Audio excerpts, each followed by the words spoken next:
After mass deportations, you might expect that there are thousands of additional jobs for U.S. workers, but your research doesn't really show that that happens. Can you just explain why mass deportations cause such economic harm, such job loss for U.S. workers?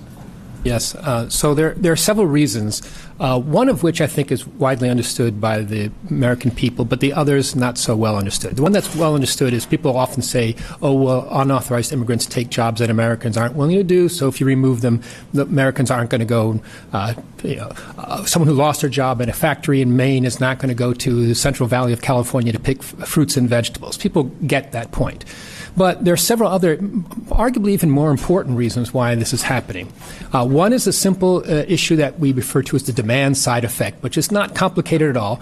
But there are about 8 million unauthorized workers in the United States. They earn hundreds of billions of dollars every year. They spend that money on food, clothing, stores, rent, et cetera, et cetera.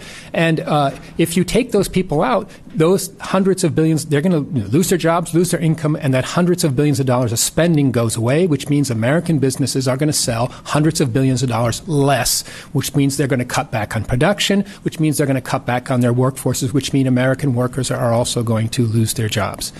There's a second, probably even more important issue, and that is that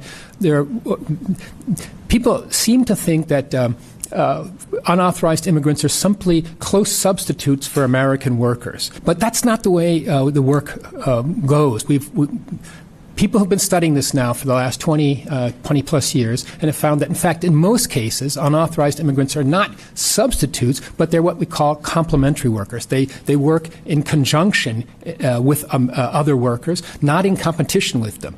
And what happens is if you strip out, for example, in a restaurant, the 3 or 4 workers in the back who are chopping the vegetables, cleaning the bathrooms, etc., and you can't replace them, then the American worker who may be overseeing the restaurant, who may be a waiter or waitress, they lose their jobs as well. All of you can understand that. All of you have staff. You have excellent staff. If we suddenly take away 25% of your staff, you're not going to be as productive as you are now.